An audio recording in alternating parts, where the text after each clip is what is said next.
I now call to the stage Robert Boekhout and Gareth Lyons, Blue River Dairy, adding value to sheep milk. They're going to tell us their story, and they may also have a surprise. Welcome. Hi, I'm Gareth Lyons, Sales and Marketing Manager at Blue River Dairy. That's my title anyway. I'm actually not doing a lot of sales and marketing at the moment. I'm doing more supply chain management, and that's mainly because our largest challenges are not demand, which is very nice. It's actually about being able to fill that demand. So that's a good place to be in. Makes things interesting for me. Anyway, before I quickly introduce Robert, I've managed to pull quite a swifty here and pretty much pass this whole presentation on to Robert to do, which I'm quite happy about. But to make sure I tick a little box, my name's on the list and do something, I've brought up a couple of our cheeses here, and they've actually got a little bit cut out of them. And the reason for that is we were basically tasting the ciphers before we entered the cheese competitions the other day, and we had to cut off a wee edge and taste. And these are the particular cheeses we decided to enter following that process. They're very nice. You're probably looking at a retail price of something around $250 for these two amazing pieces of cheese. They've both won international silver medals, which is outright second at the largest cheese event in the world over in Nantwich. I can't ever pronounce those funny English names properly. Basically, in order to incentivize you guys to listen to Robert, which is a severe danger of you not doing, we're going to give away these cheeses at the end by asking a couple of questions on what he said, and those listening attentively will have the opportunity to get some of this great cheese. So, without much further ado, I'll introduce Robert Boekhout, who has been with Blue River Dairy coming up in 5 years. He's been our production manager, our quality manager, and from March last year, our general manager, and has been steering the ship rather well into the space I've just talked about, where demand is no longer our problem, and we're looking at rapid growth. So Robert will now talk to you and present Blue River's strategies for adding value.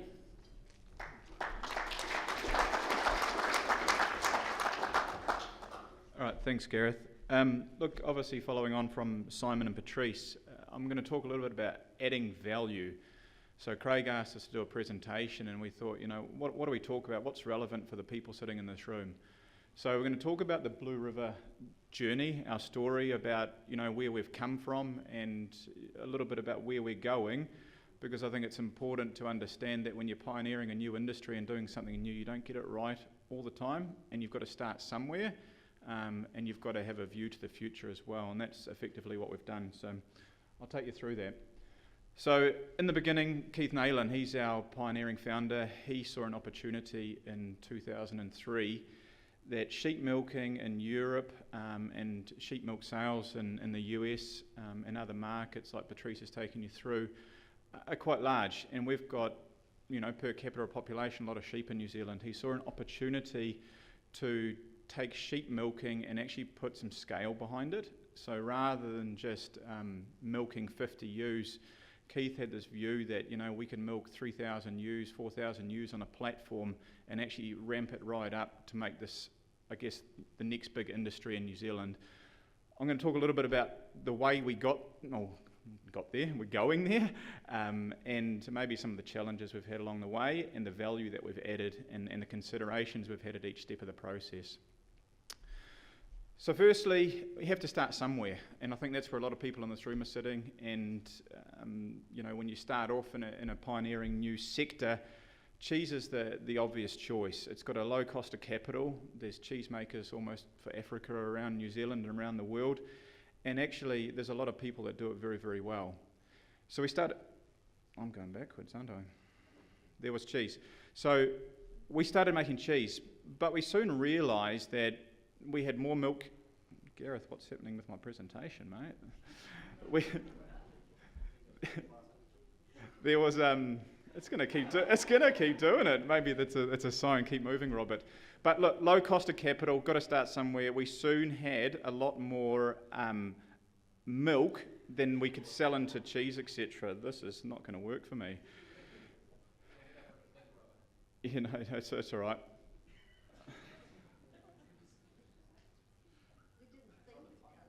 Wait, who's my IT guy? Can you just hold it on that slide, mate? Is that possible for you?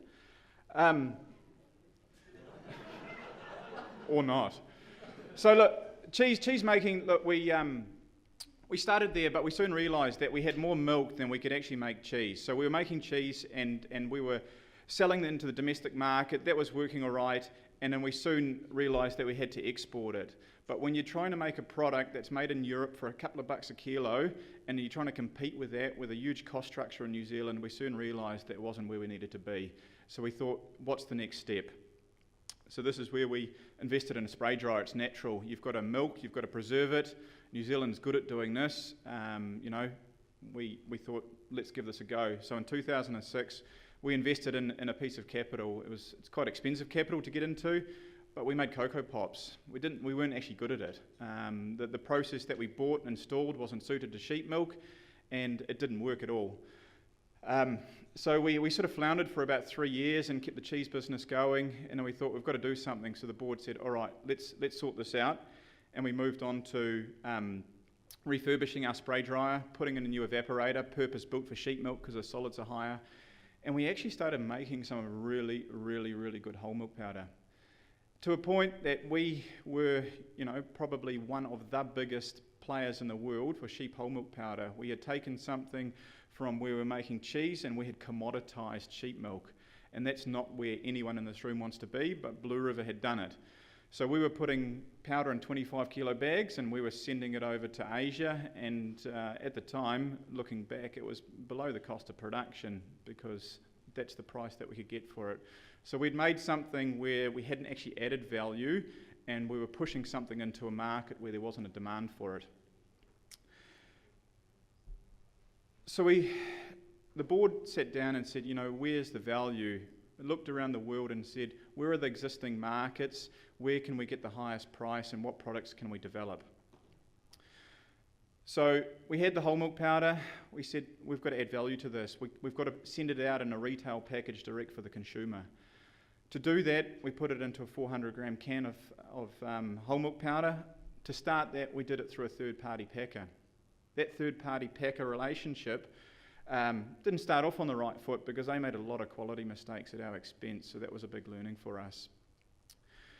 But the promising thing was that we could actually sell whole milk powder in a 400-gram tin for $200 in market. The problem was the demand wasn't there. So we'd effectively made something that we had a lot of value in, but we couldn't sell all the product that we had into this particular category. So we looked at new product development and said, where are we going next? What other opportunities have we got, and what else can we supplement with, and where can we grow to? So Blue River made an ice cream. It's damn good ice cream. I don't know if anyone in the room's tasted it. It was really, really, really good. The unfortunate thing was that, it was variable quality. It was difficult for us. It was a third-party manufacturer. They closed their business in Invercargill. We had to transport it. We exited that segment, but I think there's an opportunity there for someone at the right scale. We tried yogurt. We tried butter. We looked at tablets, and we're looking at all these things and saying, where's the actual greatest demand and what market is driving that demand? Because we actually had managed to get a business that was milking a couple of thousand ewes, producing all this milk, but we had to actually send it somewhere, and we had to enter a segment that had the greatest demand and the most value. We looked at pregnancy formula, and we also looked at infant formula. We settled on infant formula. Across the world, infant formula, and especially in Asia, is hugely popular.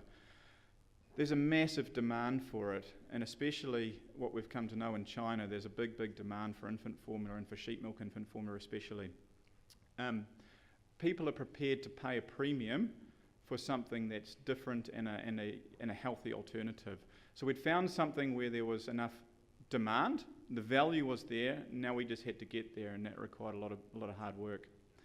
So in 2013, we invested in a canning plant, and we also invested in a wet mix plant. So we were able to take our milk, we're able to make a nutritional formulation, spray dry that, and put it through our canning plant as a fully finished product, and then export that. So we started down that path, and we commercialised the world's first sheep milk infant formula. And we were sitting there in 2014, proud as, and we had our warehouse full of our first batch of infant formula, and we were clapping and high-fiving each other and thinking, we're onto something here. We've actually made something where there's demand. where there's value, and we had a good customer. But we're caught with our pants down pretty quickly. What we failed to recognise and understand is that the China market and the regulations in China, even though in hindsight the warnings were there, Blue River wasn't actually positioned well to meet the changing regulations that changed on the 1st of May 2014. So effectively we had a store full of infant formula, we'd just canned off, about to ship, and actually no market access, because as of 1st of May, China put in a policy that says if you're not registered with CNCA, which is their governing body for product imported and domestic, you can't actually send it. So we sadly put that to stock food. So it wasn't a good time for Blue River, and this is only in recent times, so this goes back 3 years. So we looked at the business and did some soul searching and said, where to next? What have we got to do to make this successful? And we thought about a new model, and actually that model included maybe looking at the business and saying, what are we good at and where can we go from here? So what we'd learned along the way was, from the manufacturing side, we're actually good at manufacturing. We're good at making quality products like our cheeses, our milk, our whole milk powder. Our infant formula had the promise of being a really good product. And we also had a farming operation where the focus was on increasing the genetic potential of the milking flock and the milk production. But actually farmers don't make good marketers, and they don't make good manufacturers, and we had this sort of conflicting thing. So we call it the Chin dynasty, Gareth. But 2 years ago, the shares in the factory were wholly bought out by Mr. Chen, who spoke at this conference last year. So Mr. Chen had previously had 40 years of infant formula experience in China and dairy products. He understood the market, the technical regulations, and what was important from a customer perspective. What it meant as well was the farms were able to go and focus on their genetics, their milk production, their farming systems, which a lot of you in this room will be sitting down going, yeah, I can understand that. Pioneering something like that is actually quite difficult in the New Zealand conditions and environment.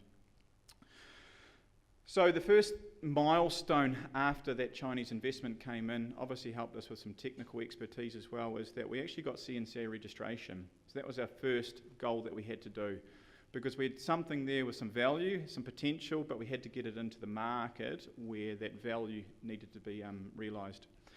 So we are still only one of 13 plants in New Zealand that have the CNCA registration, and we're the only one that exports sheep milk infant formula into the Chinese market. That was a big game changer for us. So in September 2015, less than a month after we got our registration, we actually launched in China. We actually put a video in Times Square, and we're proud as chuff about actually having the product and getting it to market, because that was probably the kick of the previous time. When we launched that product, the retail value of our sheep milk infant formula was $100 per can in market New Zealand dollars. So we'd found something that actually had the value, and the demand was there. So the people and the consumer in China liked our product, but we knew we had to get better, but it was a starting point. So we installed a dry blending plant, because previously what we'd done is we'd taken our omega oils, we'd taken all our sensitive ingredients, and we'd put them through a wet mix process and spray dried it. And those of you that know about omega oils, when you rehydrate them and try and spray dry it, your powder can be a little bit fishy and a little bit cardboardy. It's not that nice, and it doesn't stack up that well. So we invested in a dry blending plant, and this was a game changer for us, because we actually had a product that was okay, but we made it a heap better, and we added more value to that product, because now we can dry blend in sensitive ingredients, our omega oils, etc., and make a product that the customer actually tastes and likes and goes, actually that's really good, I can actually stomach that versus cow versus goat, and this sort of has unlocked some potential for us going forward. Always thinking about the customer here and thinking about the value of the products that we're making. In October 2016, Mr. Chen, our head office in China, invested into Italy, into Sardinia. So Blue River now have a majority stake in a factory in Italy called Alimenta, and the purpose of that investment is when we're making infant formula, we actually use other ingredients. We use whey powders that we can't get other than from Europe. So we're using sheep whey powders and goat whey powders to make our formula range. We'd seen that there was going to be, a lot of growth in goat and sheep, etc., and that this is a strategic investment for us to secure our materials for the factory in Invercargill to ensure that we have enough ingredients to grow with the demand that we're seeing. So quite a strategic investment of whey powders there. But having a factory that does cheese, whole milk powder and infant formula dedicated to just sheep still didn't stack up right. We've got a team of hugely intelligent technical and quality people, production people that know what they're doing, but actually we couldn't process enough volume to justify our existence in the marketplace. So we looked at it and said, how do we diversify? How do we use our expertise and leverage that to create new products and into new markets, etc.? How do we add value from our factory and reduce our costs so we can sell more product into the long term? So 2 months ago, January this year, we've manufactured, commercialised our cow milk infant formula called Muaps there. So what that's doing, it's leveraging the plant that we have. We've got more capacity than we can contend with, at least in the next 3 to 5 years in that plant. So actually putting something else in there to utilise the asset that we have and the experience and the technical expertise we have makes sense for us. It also gives us options in market. A month later, we launched our goat milk infant formula, it's on the water into China at the moment. So we are now the only factory in the world that is able to do 3 species of product through our blending and canning plant, and actually we can receipt the raw milk and take that right through the process in our RMP. So to do that, it means that we've actually diversified what we're doing, and we've actually looked at the value from a consumer, looked at the value about what we can sell, and we've actually looked at the plant and said, how do we actually make sure the costs stay in check and in control, that we can actually be successful into the future. So what does the future hold for Blue River? Well, there's this big change in the industry. Like in the sheep milk industry, it's gaining some traction. In China, there's a bit of a reset happening on infant formula. There's a governing body called CFDA that's looking at the 2,000 to 2,500 brands of infant formula in China, and a lot of people don't have a reason for being there. They're just clipping a ticket. They've got a brand and a product that's being third-party manufactured. They don't have any expertise or skin in the game, really, and the Chinese government's clamping down on that. So of the 200 odd manufacturers that exist either in China or imported into China, there's going to be a limitation of 3 brands per manufacturer. So Blue River has positioned itself with 3 brands that actually has got 3 different species to justify our existence and our expertise in the market. So the CFDA change for us is going to be pretty important, but it's also going to mean that we're able to grow significantly in the next 12 to 36 months. Because as these other brands get sold out in market, the distributors and the customers won't be having access to those, but the babies in China and the demand is increasing, so it means that we can gain more market share across our 3 species of products. Just going to recap a little bit on some of the insights and learnings from our 14 odd years in the sheep milk game is do what you know. That's number 1.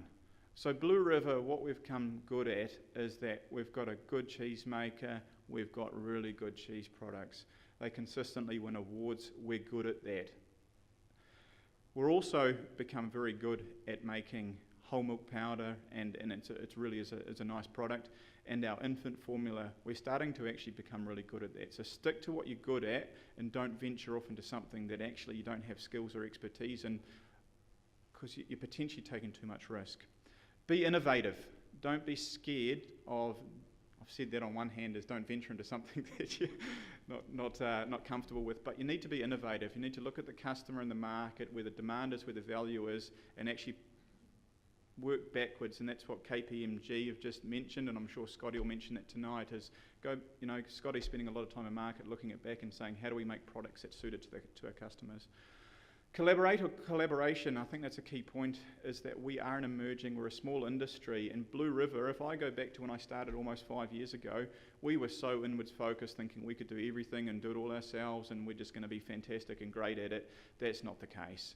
There's other people that are good at other things, that we actually now have a network of people and support, and actually, value the relationships and friendships that we've developed, because that actually grows your business. So collaboration is really important. Quality is king, and price accordingly. So there's two things there. Quality sells your product. So if you're making something that, we started with an infant formula that we had to put a line in the sand and start with, but we've actually made it a lot better and seen the sales increase dramatically because of that. So quality is really, really important, same as our cheeses. But price accordingly. What we're doing is we're harvesting milk from an animal that's expensive to harvest. We're putting that through these small processes, and we're actually doing something that costs a lot. You saw the value chain before. If you're milking, you're getting $1 and someone else is getting a lot on the back end there. But everyone clips their ticket on the way through. So you need to make sure that actually you're gunning for the stuff where the highest value is for the size of your business. And roll with the punches. So I guess that's a personal learning from me. And for our businesses, it's not easy. If you want to get out of bed and do something different, there are going to be knockbacks, and don't be scared of just saying, there's a learning. We made Cocoa Pops for 3 years on a blimmin' spray dryer. It was a bad time for the company. We caught with our pants down our registration. We look back and laugh at it so much, but we learn from it and then move forward again. So roll with the punches, because I think that'll help you succeed into the future. Done.